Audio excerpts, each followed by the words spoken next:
내가 뭐 죽을 죄를 지었다고 후진국 한국에 보내는 거야? 그러게 말이야. 상부에서 내린 짓이라도 그건 너무한 것 같아. 언제 전쟁 날지도 모르는 그런 곳에 보내다니 힘내. 너네들 지금 무슨 소리 하고 있는 거야? 너네는 한국 한 번도 안 가봤니? 승무원이 일하고 싶은 곳 중 1위가 한국이라는 말 여러분은 놀라우신가요? 그러나 이것은 현실입니다. 한국의 항공산업이 빠르게 성장하게 되면서 한국의 국제적인 명성이 상당히 올라갔는데요. 오늘 소개해드릴 사연은 승무원을 그만두기 위해 지상직으로 전환을 했다가 한국에 오게 되었다는 독일 여성의 경험담입니다. 그녀는 한국에 오게 된 것 자체가 아주 큰 행운이었다고 말했는데요. 자신이 싫어하던 승무원이라는 직업에 대한 애착이 생긴 것은 물론 한국 생활을 통해 스스로의 전문성과 능력도 향상시킬 수 있었다고 합니다. 과연 그녀에게는 무슨 일이 있었던 걸까요? 독일 여성의 사연입니다. 감동시작 애청자 여러분, 영상 시작 전 좋아요와 불우이웃을 위해 끝까지 시청 부탁드립니다. 안녕하세요. 저는 프랑스푸르트 항공에 근무하고 있는 독일 출신 승무원 아비가일 케미르예요. 요즘 아이들은 어른이 되면 연예인이나 유튜버를 꿈꾼다는 이야기를 들었어요. 하지만 제가 학생일 땐 아니었답니다. 많은 아이들이 선생님이나 대통령 같은 걸 꿈꾸었고 여자친구들의 경우 승무원을 동경하는 것도 흔했죠. 예쁜 옷을 입고 하늘을 비행하는 게 상당히 멋져 보였거든요. 특히 여러 나라를 비행하고 그 나라에 머물며 공짜로 여행할 수 있다는 것도 큰 장점으로 느껴졌어요. 그래서 저 역시 여느 여자아이들과 마찬가지로 승무원이 되는 게 꿈이었습니다. 그렇게 승무원이 되었지만 생각하는 것처럼 멋진 건 아니었어요. 승무원이 된 이후 매일 후회하며 지냈습니다. 승무원의 진짜 모습은 모른 채 화려한 겉모습만 보고 판단했다는 걸 뼈저리게 느껴야 했죠. 비행기 승무원은 항공 여행 중에 발생할 수 있는 승객의 안전이나 편안함을 책임져야 했습니다. 멋져 보이기만 하는 것과 다르게 여행에선 아주 중요한 역할을 수행해야 했어요. 그로 인해 상당히 높은 수준의 스트레스는 일과가 되어버린 지 오래였습니다. 승객들의 안전을 책임지고 긴급한 상황을 처리하며 우수한 고객이 있다면 좀 더 특별한 서비스를 제공하는 건 역시 승무원이 할 일이었죠. 그로 인해 매 비행 전 승객들 명단을 살펴보고 머릿속으로 하루 일과를 그려보는 게 습관이 되어야 했어요. 그로 인해 업무 압박은 생각보다 상당히 크게 다가왔죠. 그리고 승객들 역시도 자신들이 비싼 비행기 값을 지불했기에 좋은 서비스를 받는 것이 무조건 당연하다고 생각했어요. 그래서 그들의 기대에 부응하기 위해 끊임없이 노력해야 했습니다. 거기에 하나 더 힘든 상황이 추가되었는데요. 불규칙한 근무 시간 때문이었죠. 배정받는 비행기 노선은 항상 변했기에 비행시간이나 각 나라에 머무는 일정이 모두 달랐어요. 당연히 불규칙한 근무 시간으로 업무에 적응하는데 오랜 시간이 필요했죠. 수면 패턴이 일정하지 않았기에 승무원의 전반적인 생활은 건강을 저해하기 충분한 환경이었어요. 그로 인해 항상 최상의 상태로 업무를 소화하려면 스트레스 관리에 힘써야 했죠. 그건 생각보다 어려운 일이었습니다. 매일 이런 생각을 가진 채 공항으로 출근하는 답답함의 연속이었어요. 저를 비롯한 많은 승무원들이 실제 거주하는 곳은 공항과 멀리 떨어져 있었거든요. 당연히 오랜 시간 출근을 위해 이동해야 했고, 기나긴 비행을 마치고 다시 독일에 귀국했을 땐 집으로 돌아가는 발걸음도 무거웠죠. 이런 일정들이 계속되니까 정신적으로 지치기 시작했습니다. 불규칙한 근무 시간과 업무 스트레스 등이 신체적이나 정신적으로 모두 지치게 만들었거든요. 그게 전부도 아니었습니다. 독일에서 출발하는 유럽행 노선이 저희 주 배정지였는데 다양한 배경과 문화를 가진 승객들과 동료들의 복잡한 대인관계를 조율하는 것도 제 몫이었습니다. 많은 사람들이 탑승하기 때문에 가끔 오해나 갈등을 이야기할 수 있는데요. 중요한 건 승무원은 항상 평정심을 유지하고 친절해야 한다는 점이죠.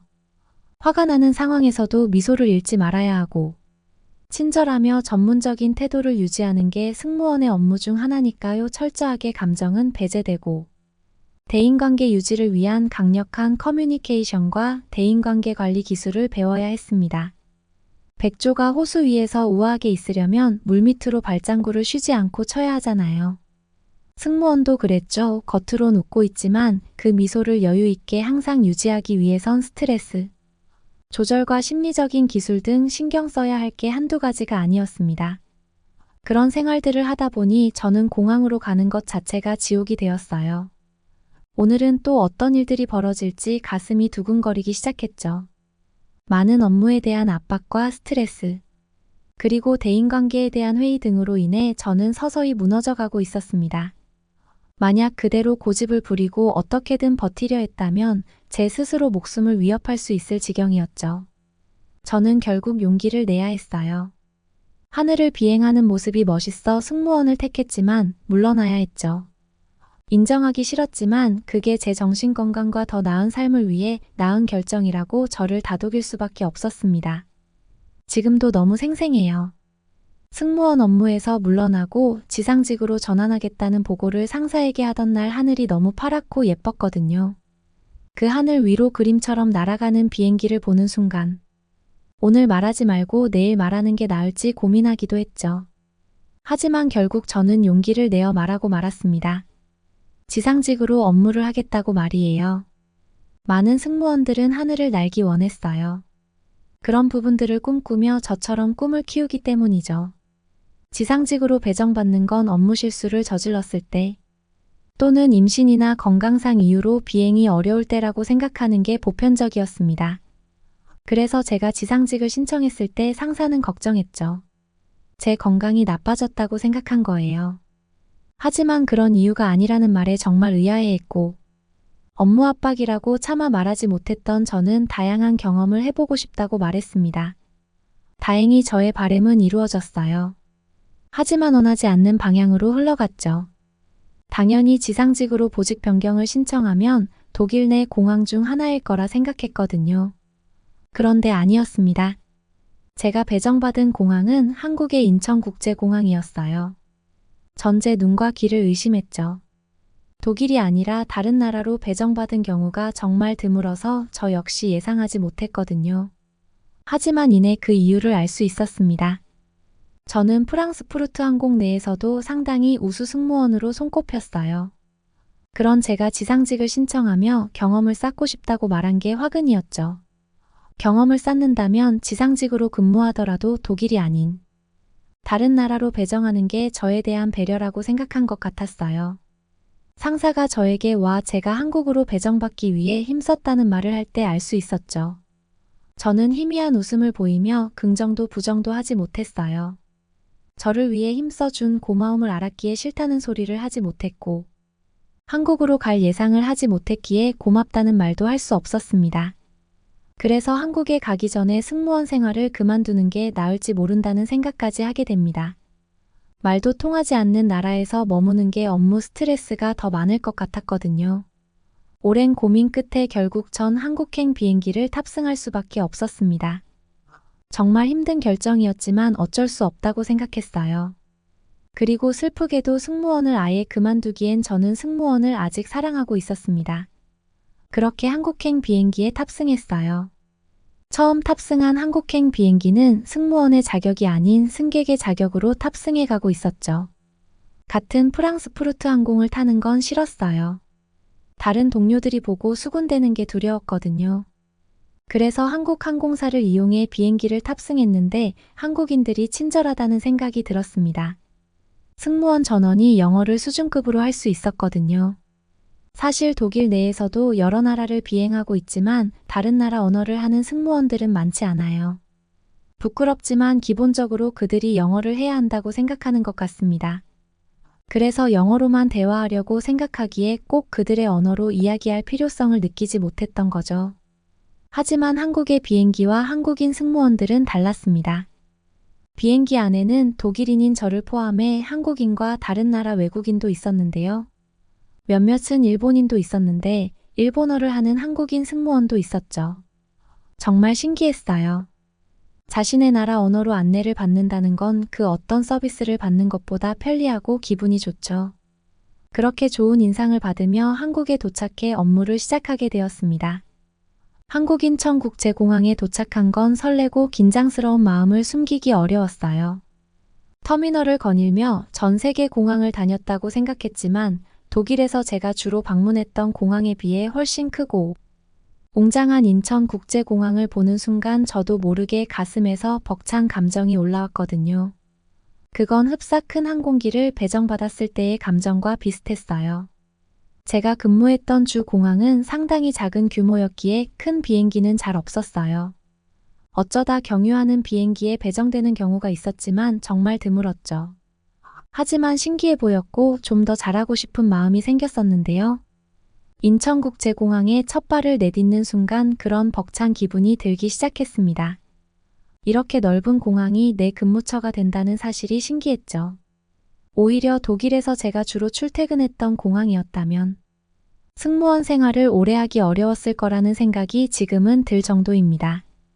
항공사 측의 배려로 정말 큰 공항의 좋은 시스템을 경험하게 되었고 결과적으로 저를 더 성장시킬 수 있는 좋은 기회가 되었죠. 좋았던 건 한국인천공항 주변에 숙소로 할 곳들이 있었다는 점이에요.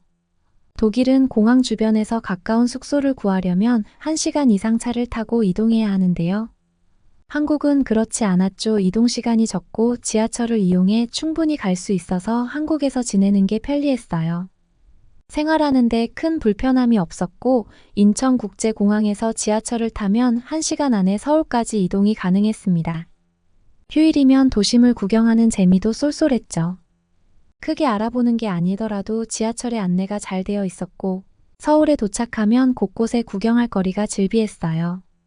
결정적으로 제가 한국에서 근무하며 느꼈던 건 한국인들의 친절함에 그동안 쌓여있던 업무 스트레스가 사르르 녹아 없어지는 느낌이 들었다는 점입니다. 무엇보다 한국인들은 친절하고 합리적인 사고방식을 하는 것 같아서 업무하는 동안 스트레스로 예민해지는 상황이 없었거든요. 처음엔 말이 통하지 않는 나라에서 일을 한다는 걸 걱정했어요.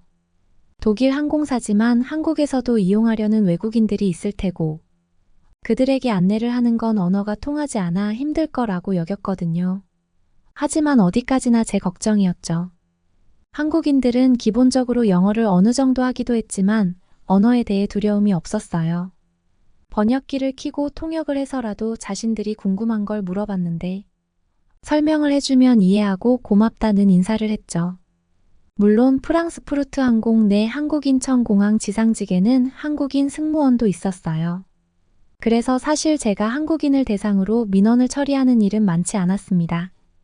하지만 기억에 남을 만큼 친절하고 별다른 억지를 부리는 사람이 없었다는 게 신기했어요. 독일 내에서는 종종 좌석을 업그레이드 해달라는 말도 안 되는 억지를 부리는 사람들이 있었거든요. 그래서 지상직으로 보직을 변경했다고 했을 때 동료들이 걱정했었는데 한국으로 배정받고 나니 그런 일들이 없어 신기했습니다. 그리고 지상직 승무원으로 업무를 수행하는 게 생각보다 재밌었어요. 항공사와의 협력이나 일정 관리 승객 서비스 등 모든 업무의 정확성과 책임감은 물론 커뮤니케이션 기술 같은 다양한 요구사항을 필요로 했는데요. 이미 비행을 하며 쌓았던 경험과 한국인들의 합리적인 사고방식이 어우러져 힘들지 않고 업무를 수행할 수 있었습니다. 특히 한국 사람들은 비행기 탑승 수속을 밟을 때 최고였어요.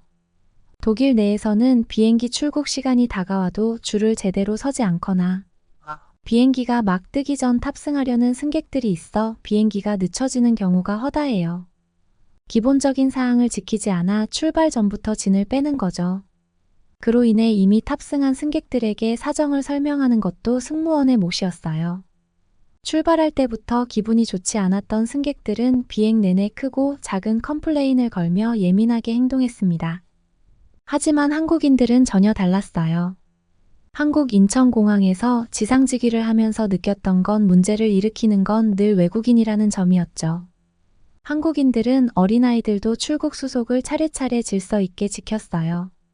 다른 사람에게 피해를 주면 안 된다는 생각이 몸에 배어 있는 것 같았죠. 내 행동 하나로 비행기가 늦어질 수 있다는 걸 너무나 잘 아는 한국인들은 승무원들의 지시를 잘 따라주었습니다. 처음엔 그 모습이 신기했는데 한국에서 근무하는 게 한두 달 늘어나니 저도 모르게 제 업무에 대한 자신감이 붙기 시작했어요. 좀 더 친절한 목소리로 응대하고 싶어졌고 혹시라도 도움을 요청하는 한국인 승객들이 있다면 어떻게든 빠르게 처리를 해주고 싶었죠. 독일에서는 공항에 출근하는 게 정말 힘들었는데 어느 순간 휴일에도 출근일이 기다려질 정도로 한국에서의 경험들이 저에게 다시 자신감을 찾게 만들어 주었답니다. 어느 날 독일에서 온 노년의 관광객을 가이드하던 한국인 여성이 어려움을 겪는 걸 보았어요. 보안 체크 포인트에서 중요한 문서가 들어있는 가방을 잃어버린 거죠. 저는 긴급한 순간임을 직감했고 보안구역으로 달려가 상황을 직원들에게 설명하고 잃어버린 가방을 찾을 수 있도록 조치를 취했어요. 한국인 직원들은 당황하지 않고 저의 말에 귀를 기울였고 빠른 상황 판단과 한국인 동료들의 협조로 가방을 찾을 수 있었죠. 시간이 흐르면서 저는 지상 승무원으로서의 역할에 점점 숙련되어 갔습니다. 한국 동료들의 노력과 전문성에 대해 깊은 감사함을 느끼며 공항이 원활하게 운영될 수 있도록 최선을 다해 노력했어요. 그렇게 저는 한국 동료들과 세계 각지에서 오는 승객들을 만나며 제가 많이 성장하는 걸 깨닫게 되었어요. 새로운 문화를 배우는 것뿐만 아니라 제 자신에게 숨겨있던 힘과 탄력성을 발견하게 된 거죠. 두려울 것 같았던 한국에서의 생활이 익숙해지고 자신감이 붙자 어떤 도전에도 두려움 없이 맞설 수 있을 것 같았어요. 그리고 도망치듯 비행을 멈췄던 걸 떠올리게 되었죠. 이제 준비가 된 것 같았거든요. 도도하게 보이기 위해 물밑에서 수없이 발장구를 쳤던 백조처럼 저 역시 그럴 준비가 된 거였죠. 저는 인천국제공항과 한국 동료들에게 작별 인사를 건넸어요. 한국에서의 시간들이 저희 삶을 상상할 수 없는 방식으로 바꾸는데 큰 도움을 주었기에 아쉬움도 있었죠. 하지만 전과 다르게 이제는 세계 각지의 다양한 사람들을 만난다는 설레임이 가득합니다. 새로운 경험을 쌓을 준비가 된 거죠. 항공사의 비행 승무원 복귀를 보고했을 때 감사하게도 한국과 독일 노선의 승무원으로 배정해 주었답니다. 저는 앞으로 한국과 독일을 오가며 한국 승무원들과 승객들에게 배웠던 친절과 배려, 그리고 미소를 몸소 실천하며 승무원으로서의 역할을 충실히 수행할 거예요. 저를 진정한 승무원으로 성장하게 해준 한국 정말 고마워요. 여러분은 이번 사연을 통해 어떤 것을 느끼셨나요? 한국에 오게 된 후 승무원에 대한 새로운 도전을 할 수 있게 된 독일 여성의 사연이었습니다. 그녀가 한국에 오기 전까지 승무원이라는 직업은 상당히 버거운 직업이었습니다. 승무원이라는 직업 자체의 노동 강도도 늦지만 특히 승객들을 상대해야 하는 감정 노동의 스트레스가 엄청 심했는데요. 하지만 한국에 오게 된 그녀는 세상의 모든 승객들이 나쁜 사람만 있는 것은 아니라는 사실을 깨달았습니다. 아마도 타인의 입장에서 생각할 수 있는 한국인들의 모습에 감명을 받은 것 같은데요. 앞으로도 그녀가 한국에서의 경험을 통해 더욱 성숙하고 멋진 승무원으로 거듭날 수 있었으면 좋겠네요. 구독과 좋아요 부탁드리며 사연자분께 전해드릴 댓글도 남겨주시면 전달해드리겠습니다. 그러면 더욱 감동적인 다음 사연으로 넘어가겠습니다. 대체 한국은 뭐가 그렇게 문제인가요? 한국 때문에 겪은 스트레스 탓에 담배를 꺼내는 외국인에게 다가오는 빠른 실루엣. 외국인의 담배는 부러뜨려지고 바닥에 내팽개쳐집니다. 그리고 폭언을 듣는 외국인은 입을 꾹 다문 채 폐암에 걸리든 말든 무슨 상관이냐 고 외치고자 하는 표정입니다. 대체 이 외국인에게는 무슨 일이 있었을까요? 안녕하세요. 저는 네덜란드에서 전자제품을 판매하고 있는 직업을 가진 아놀드 베이퍼입니다. 가게의 손님들은 전자제품을 살 때 대부분 일본산을 원하지만 저는 가전제품 하면 뭐니 해도 한국에서 유명한 기업인 LG와 삼성이라고 얘기합니다. 하지만 손님들은 제가 아무리 한국계 기업을 추천해도 솔직히 한국은 네덜란드에서 후진국으로 소문난 국가가 아니냐고 얘기하곤 했기에 저는 잘은 모르겠지만 한국의 기술력은 그 누구도 넘볼 수 없다면서 손님들에게 일일이 설명해 주느라 항상 입이 너무 아픕니다. 그냥 기계에 녹음해놓고 질문이 들려올 때마다 들려주고 싶을 정도예요. 언젠가 장인어른께서는 텔레비전을 바꾸고 싶다고 저에게 문의를 했는데 자기 사위가 그쪽 업계에서 일하니까 이왕 살 거 저한테 사겠다는 것이었죠.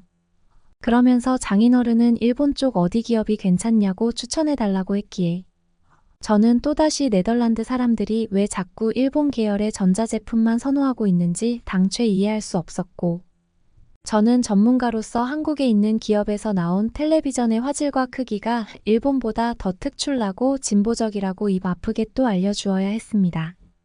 장인어른은 저더러 전문가가 맞냐고 물어보았고, 너한테 다시는 텔레비전을 사겠다고 하지 않겠다고 했는데요.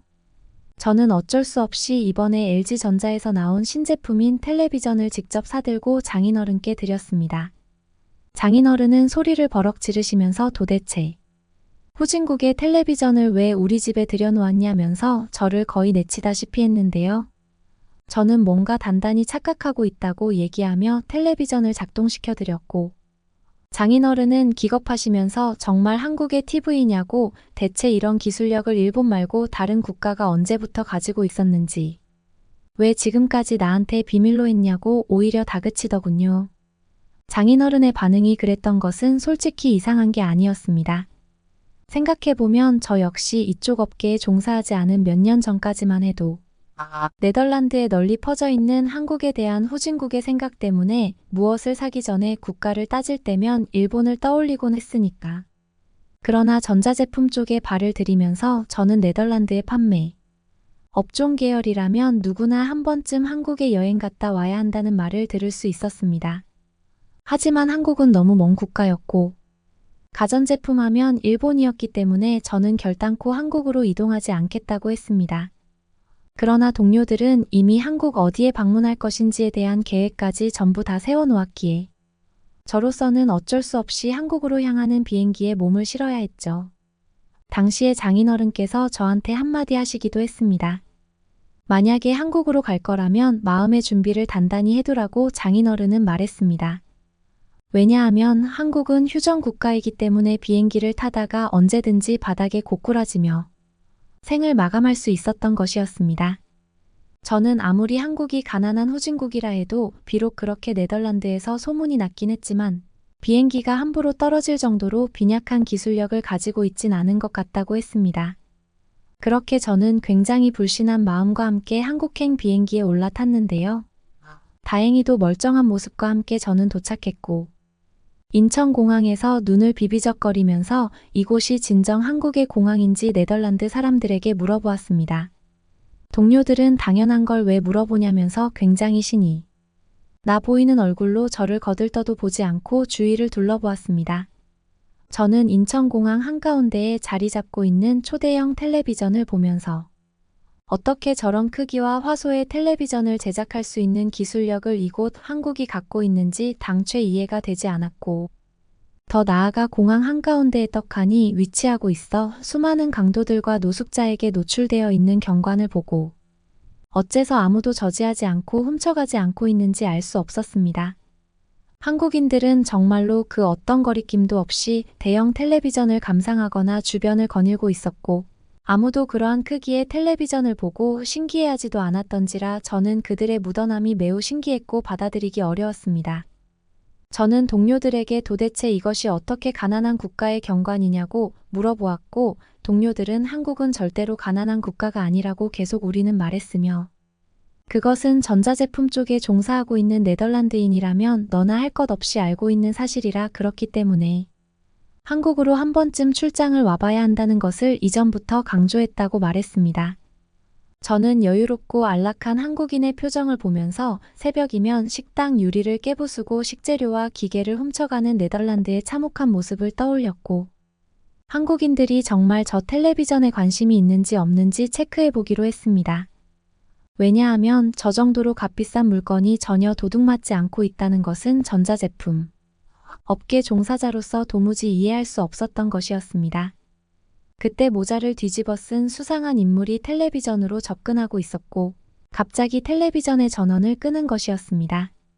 저는 한국인이 아니었지만 그리하여 텔레비전에 대하여 아무런 소유권이 없었음에도 가전제품 업계에 종사하는 네덜란드인으로서 텔레비전을 훔쳐가려는 계략을 가만히 눈뜨고 볼 수 없다는 생각에 텔레비전에 다가가 그의 명치를 세게 때리고 심하게 욕을 했습니다. 그러자 한국인을 감싸고 있던 모자가 바닥에 떨어졌고, 뒤에 있어 볼 수 없었던 모자에 붙어 있는 보안을 뜻하는 시큐리티라는 문구를 확인할 수 있었고, 결국에 이 사람이 도둑이 아니라 텔레비전을 수리하러 온 선량한 사람이었다는 것을 그제야 인식했습니다. 다짜고짜 저는 미안하다고 했고, 그러면서도 여전히 도둑에 대한 의심을 거둘 수 없었는데요. 왜냐하면 너무나도 깨끗해 보이는 텔레비전의 대체 어떤 부분에 문제가 있어 수리를 하고 있었는지 알 수 없었던 것입니다.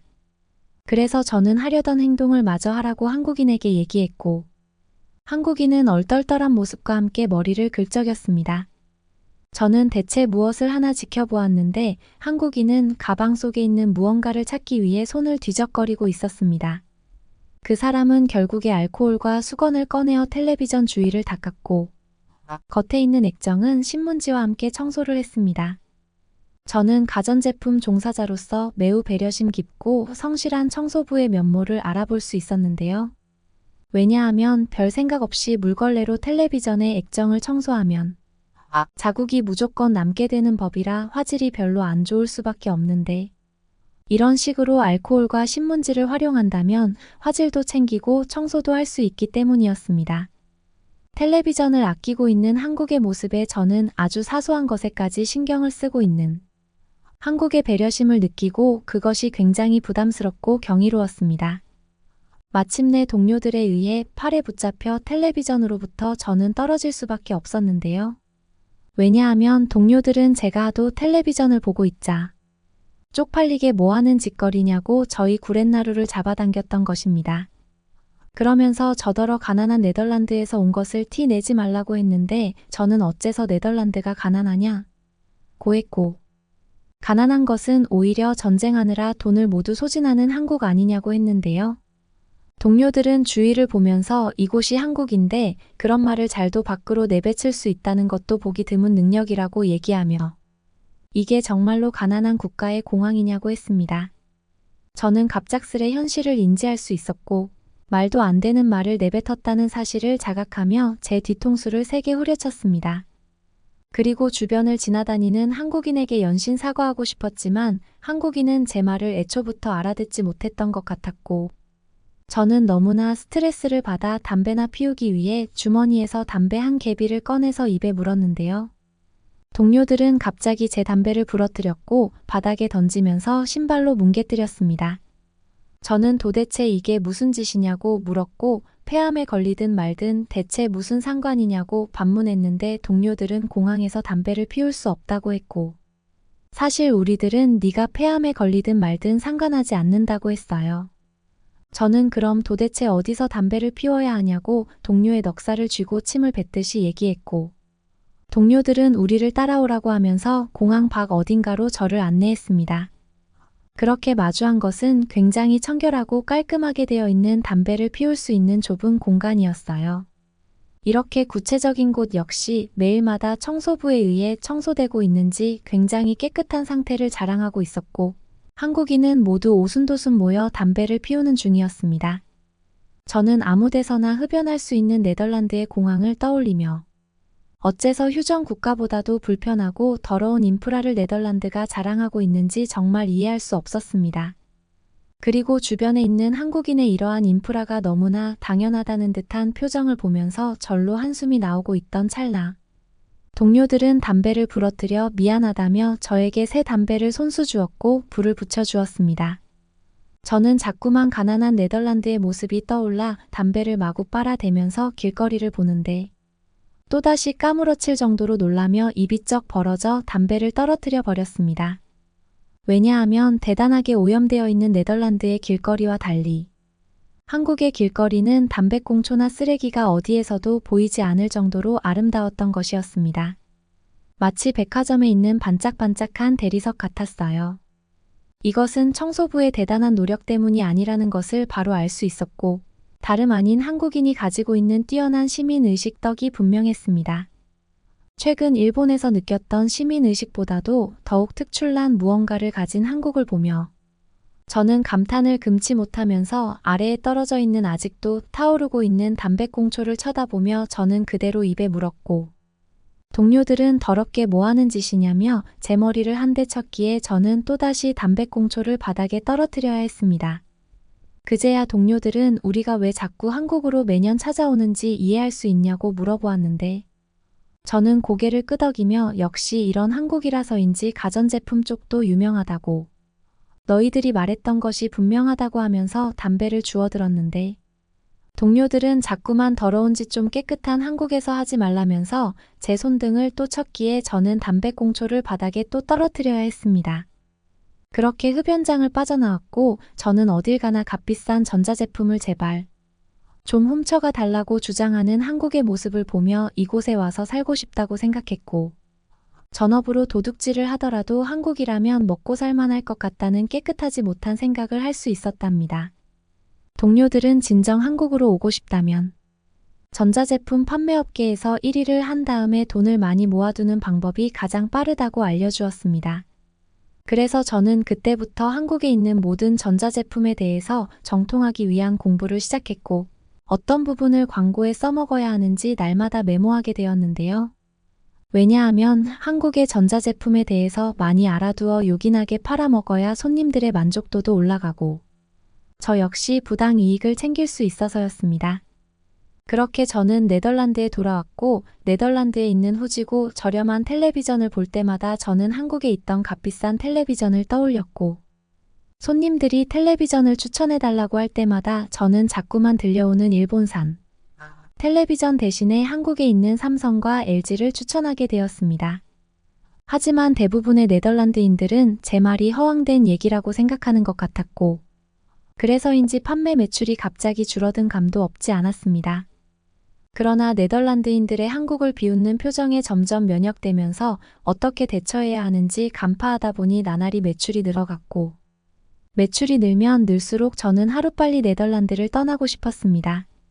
그렇게 한국에 가기 위해 전자제품을 열심히 팔아치웠고 저희 집안을 보면 알겠지만 모든 전자제품이 한국 계열입니다. 어쨌든 간에 그런 식으로 몇 년 전에 다녀온 부자 나라인 한국 덕분에 제 인생이 완전히 뒤바뀌었는데요. 매일마다 갱신되는 수익률을 보면서 누구보다도 월등한 판매 수익을 가지고 있는 제 자신을 보며 한편으로는 자랑스럽고 한편으로는 실망스러운 기분을 매일마다 느끼고 있답니다. 왜냐하면 아직도 부자 나라인 한국으로 가지 못했기 때문이고 더 나아가 한국에서 태어나지 못했다는 실망감이 종종 생겼기 때문입니다. 이제 저는 한국으로의 이민이라는 목표에 아주 와닿아 있는 상태인데요.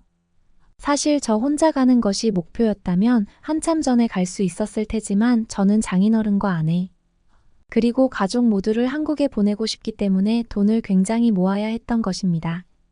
구독과 좋아요 부탁드리며 사연자분께 전해드릴 댓글도 남겨주시면 전달해드리겠습니다. 그러면 더욱 재미있는 다음 사연으로 넘어가겠습니다.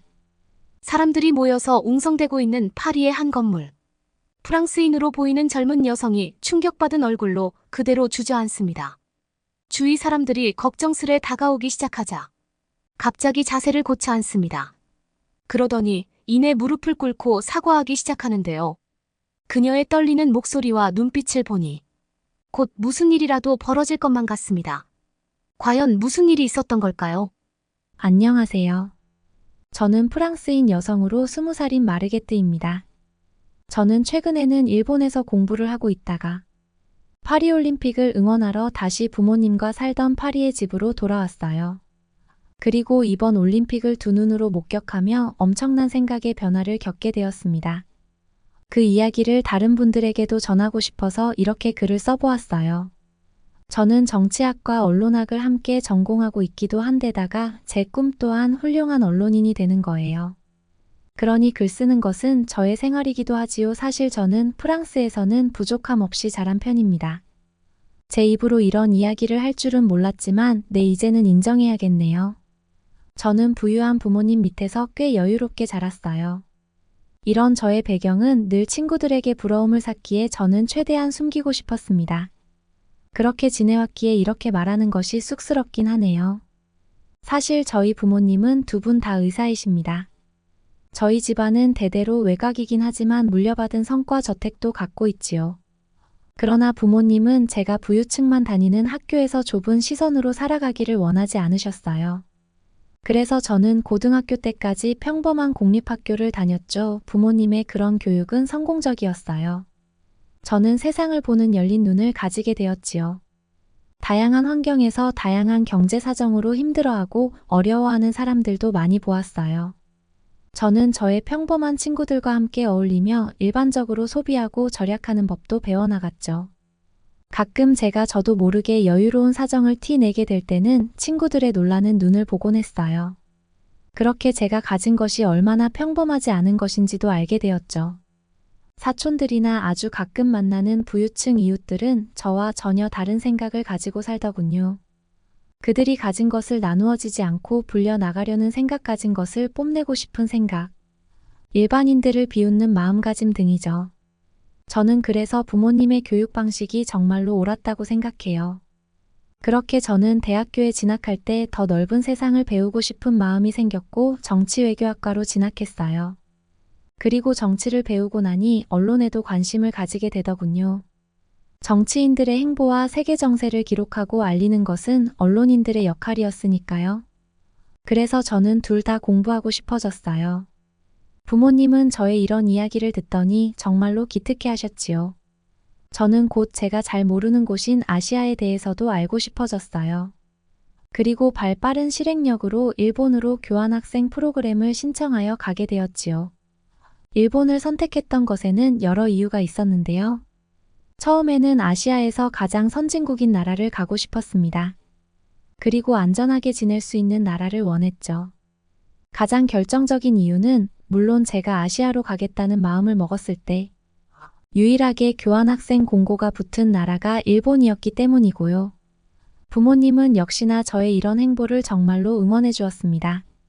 제가 품은 뜻과 꿈을 응원해 주었지요. 저는 대학교조차 집에서 그리 멀지 않은 파리 내의 학교를 다니고 있었기 때문에 부모님과 이렇게 멀리 떨어진 것이 처음이었어요. 그래서 두려운 마음이 컸지만 안전하고 좋은 나라라고 하니 걱정하지 않아도 될 거라고 생각하며 일본에 도착을 했습니다. 그런데 처음부터 어려움이 있었어요. 바로 공항에서 길을 묻는데 영소통이 되지 않는 것이었습니다. 일본 거리 아무 곳도 아닌 바로 공항이었는데도 말입니다. 공항이라면 자고로 해외여행을 오가는 곳이니 영어는 기본적으로 통할 줄 알았어요. 제가 프랑스어도 아닌 영어로 물었는데도 대화가 되지를 않았어요. 그리고 나중에서야 알게 되었죠. 그들도 영어를 확인했던 거예요. 그런데 발음이 전혀 영어처럼 들리지가 않았죠. 일본인 친구들을 사귀고 일본에 1년간 있으면서 일본이라는 나라를 알게 되면서 깨달았어요. 그들의 발음 방식으로는 영어가 제대로 구사되지 않는다는 거요. 그렇지만 어찌 됐건 일본 대학교에 처음으로 왔을 때 받은 헌대는 참 좋았습니다. 그것이 가식이라는 것을 알게 되기 전까지만요. 일본인 친구들과 교수님들은 푸른 눈에 금발머리, 외국인이 수업에 들어오는 것을 반가워해 주었습니다. 그리고 그것이 끝이었어요. 아무도 저에게 말을 걸어오지는 않았어요. 늘 쳐다보기만 했습니다. 그들이 저와 친해지고 싶어서 쳐다보는 것인지 그저 구경거리처럼 바라보고 자기들끼리 뭐라고 속삭이는 건지 알 길이 없었어요. 저는 몇 주간의 고민 끝에 일본어 공부를 시작했습니다. 웬만한 나라에서도 영어면 잘 통한다기에 영어 공부만 열심히 했지. 일본어 공부까지 이렇게 열심히 하게 될 줄은 몰랐어요. 물론 기본적인 일본 대화 문장 몇 개를 외워오긴 했지만요. 그들에게 섞이기 위해서는 일본어를 유창하게 하는 것과 그들의 문화와 생각 방식을 따르는 것이 최선이라는 결론에 이르렀죠. 제가 일본어를 하면서 먼저 다가가기 시작하자 그들은 웃으며 제 말을 받아주었어요. 제가 교환학생 적응 프로그램 중 고충 상담 시간에 교수님에게 일본인 학생들과 어울리지 못해서 소외감을 느낀다는 이야기를 하자 친구들은 저와 더 쉽게 어울려주기 시작했습니다. 교수님이 어떤 회유책을 쓰셨는지는 모르겠어요. 어찌됐건 제 학교 생활이 더 나아져서 그냥 다행이라고 생각하고 넘겼습니다. 그들과 어울리기 시작하니 그들의 생각과 문화에 점점 빠져들고 동화되어 가기 시작했어요.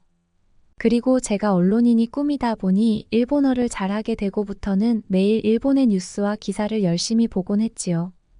그것들을 보면서 저는 역시 나라를 잘 골랐다는 생각을 하게 되었어요. 역시 아시아에서 가장 선진국인 일본이고 역사적으로도 문물을 빨리 받아들인 열려있는 나라라는 생각이 들었죠. 조금 의아했던 것은 같은 아시아임에도 불구하고 한국을 매우 안 좋게 보도하는 것이었어요. 그것은 언론뿐만이 아니었습니다. 일본인 친구들도 마찬가지였어요. 심지어 교수님들조차 수업 시간에 한국을 비난하고 안 좋게 말하곤 했습니다. 그래서 저도 당연히 한국을 일본에 비하면 문화 수준과 발전 수준이 현저히 떨어지는 나라라고 알고 있었지요. 제가 프랑스를 떠나오기 전에 한류 문화에 빠진 친구들을 보곤 했었기에 한국의 인식은 원래 긍정적이었어요.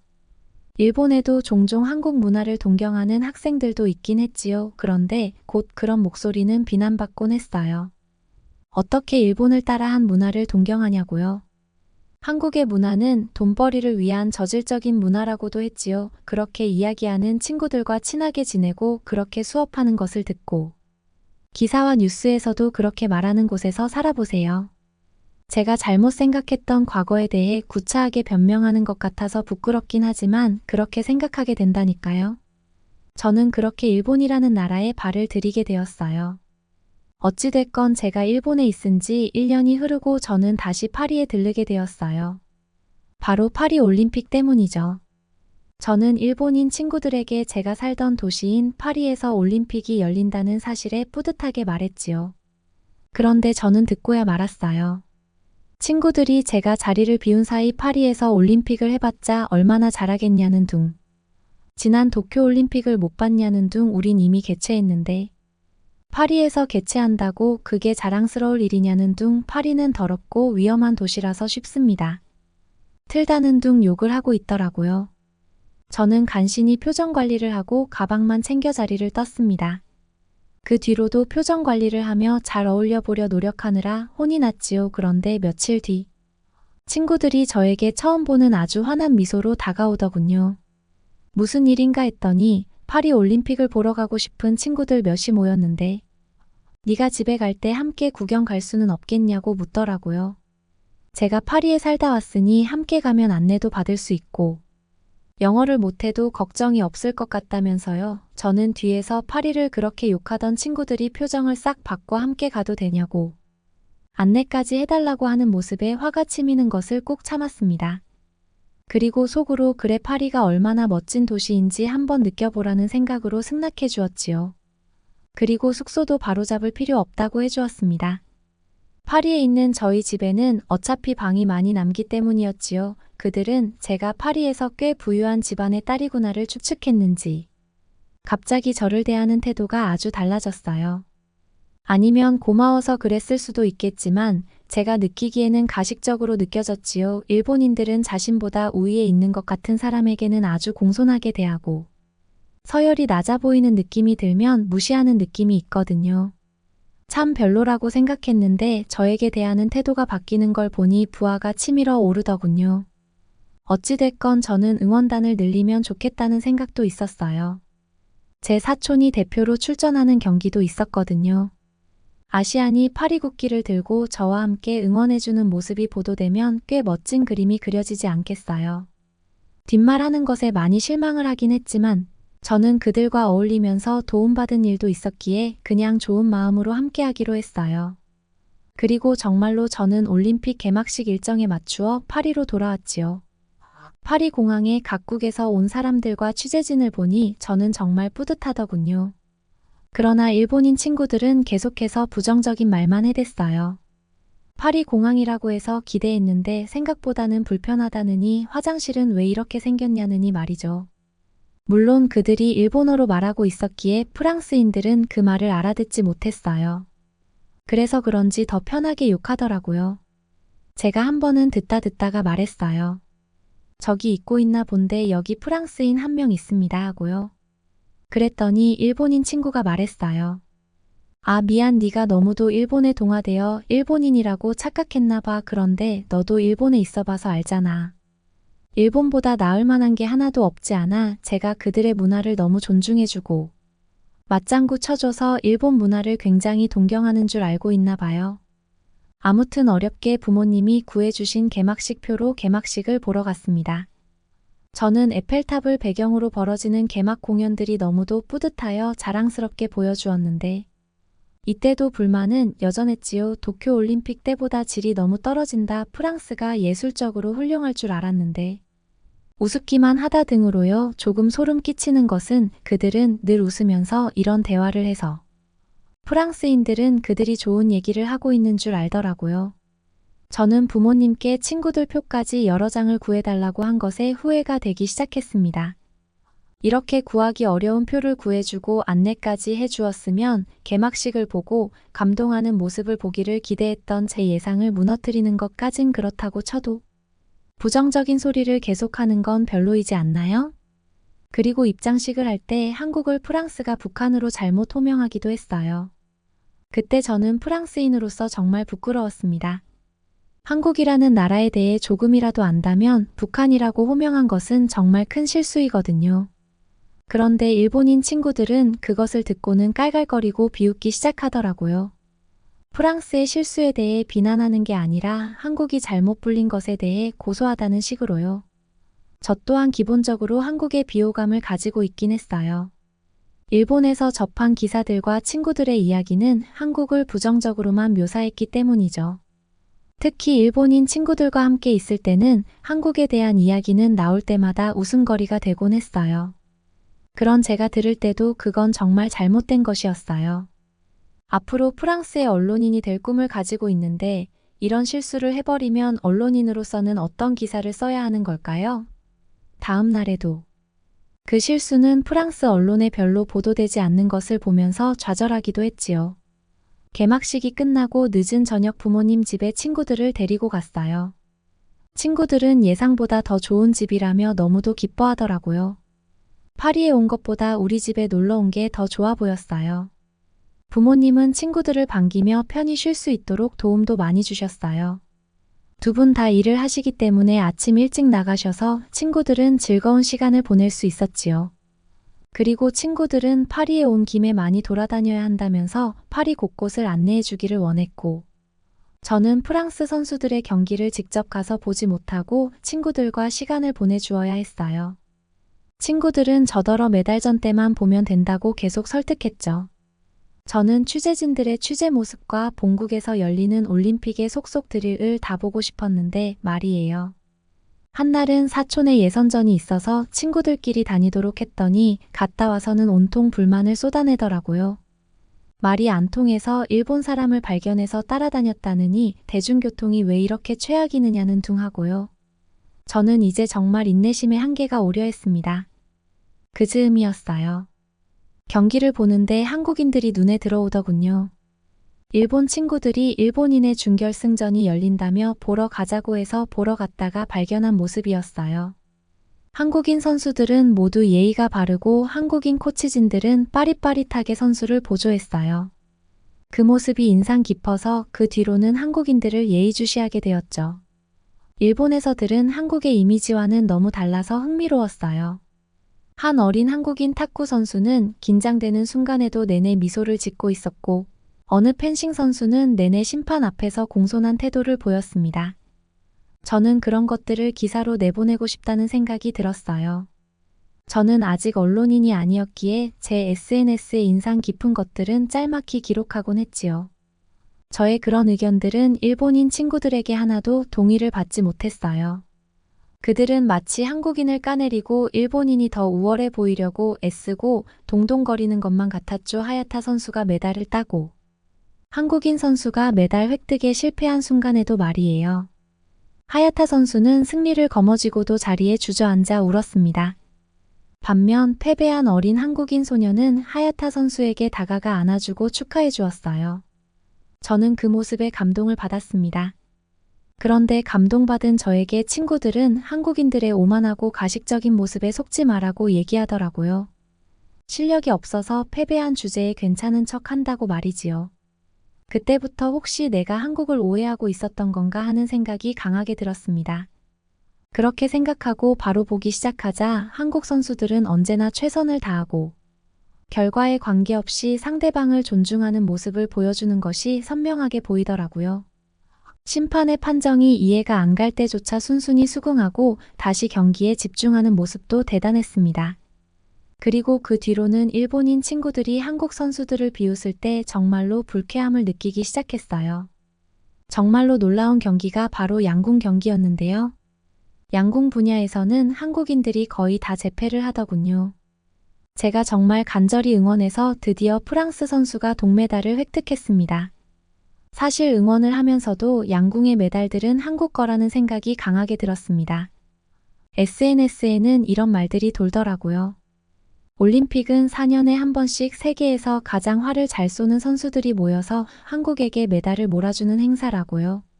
저는 정말로 맞다며 고개를 끄덕였습니다. 제가 양궁 경기를 손에 꼽으며 기다리고 응원하는 걸 보고 일본인 친구들은 비웃더군요. 양궁 경기를 뭐하러 봐, 한국 애들이 꼼수를 써서 매번 이기는 걸 제가 양궁 경기에서 꼼수라는 게 있을 수 있어. 라고 물어보자 친구들은 제 말을 외면하더라고요. 그제야 진짜로 일본인들은 한국의 우월함을 인정하고 싶지 않아서 발버둥친다는 느낌이 강하게 와닿았습니다. 저는 더 이상 참지 못하고 친구들에게 한국 선수들은 우리 모두에게 많은 것을 가르쳐 준다며 한국을 옹호하기 시작했어요. 그러자 친구들은 충격적인 표정을 짓더군요. 그러나 저의 일장 연설에도 그들의 표정은 나빠지기만 할 뿐 절대 인정하지 않았어요. 평소에 그나마 가장 괜찮다고 생각했던 한 친구만이 나중에 몰래 다가와서 사실은 나도 한류 문화를 좋아하긴 하지만 그렇게 대놓고 티날 필요는 없어. 그게 사회생활에 좋은 방식이야 라고 말하더군요. 저는 다음날 그 친구와 둘이서 코리아하우스를 방문했습니다. 한국 측에서 한국 문화를 체험하게 해줄 목적으로 만든 공간이라고 하던데 무료에다가 온라인으로 예매하면 구경할 수 있다고 하더라고요. 이미 다녀온 프랑스 친구들이 너무 멋진 곳이라고 꼭 가보라고 추천하기에 다녀왔습니다. 그런데 정말로 한국에 빠져들었습니다. 듣기만 하던 한류 문화를 간접 체험할 수 있었고 다양한 공연과 체험은 볼거리와 놀거리로 가득했지요. 한국 음식을 맛볼 수도 있었어요. 저는 거기에 너무 감명을 받고 한국 음식 레스토랑까지 검색해서 방문하기 시작했다니까요. 일본인 친구는 평소 얘기하지 않았던 한류 문화에 대한 애정을 저와 둘이 있으니 가감없이 내놓기 시작했습니다. 코리아하우스에서는 제가 잘 모르는 것들에 대해 신나게 설명해 주기도 했지요. 저는 코리아하우스에서의 일을 SNS에 올리기 위해서 접속했다가 또 한 번 충격을 먹었어요. 일본인 친구들이 제가 일본 국기를 들고 함께 일본인 선수를 응원하는 모습을 부각하여 자랑해 놓았더라고요. 금발머리 외국인이 일본을 응원하는 것을 우월함을 증명하는데 사용하기라도 하듯이요. 정말 기분이 안 좋더군요. 제 동의도 받지 않고 제 얼굴을 떡하니 올린 것은 물론이고요. 저는 일본인 친구들을 먼저 보낸 후 부모님과 프랑스 친구들과 남은 시간을 보내면서 고민했습니다. 저는 일본에서의 교환학생 생활을 조기 종료하고 한국으로 교환학생 갈 기회를 노려보려고 합니다. 한국을 직접 방문하여 그들의 문화를 더 깊이 이해하고 싶어졌거든요. 저는 다시 한번 코리아하우스에 방문했어요. 다른 공연을 더 보고 싶어서이기도 했지만 정말로 사과를 하고 싶어져서요. 저는 코리아하우스의 넓은 홀에서 무릎을 꿇고 말했습니다. 이때까지 한국에 대해 잘못 알고 있었어요. 이제는 정말로 한국을 이해하고 싶습니다. 저의 그 모습에 한국인들이 웃으며 다가왔어요. 유창한 영어와 다정한 태도로 말이에요. 일본 문화에서 다정한 미소 안에 감춘 의도를 파악해 가며 지내왔던 저는 단박에 알 수 있었어요. 한국인의 저 다정함 뒤에는 어떤 의도가 없다는 것으로 순수하고 예의 바르고 관대한 그들에게 저는 이제 사랑에 빠져보려 합니다. 뭐 한국인 선수들의 외모가 뛰어나서 그런 것만은 아니랍니다. 저는 이제 다시금 한국이라는 나라를 제대로 알고 훌륭한 세계 정치 언론인이 될 준비를 하고자 합니다. 여기까지 프랑스 여대생의 사연이었습니다. 한국으로 와서 정말 진정한 한국의 아름다움을 알고 훌륭한 언론인이 되기를 응원해봅니다. 여러분은 어떻게 보셨나요? 응원과 격려의 한마디씩을 댓글로 남겨주시기 바랍니다. 사연자분들에게 전달해드리겠습니다. 실제 사연 제보를 받고 있습니다. 채택되신 분께는 작은 선물도 보내드리고 있습니다. 저희의 사연이 여러분의 하루에 작은 힘이 될 수 있었으면 좋겠습니다. 감동적인 사연을 주변 분들과 이야기 나눠보세요. 더욱더 좋은 영상으로 다시 찾아뵙겠습니다.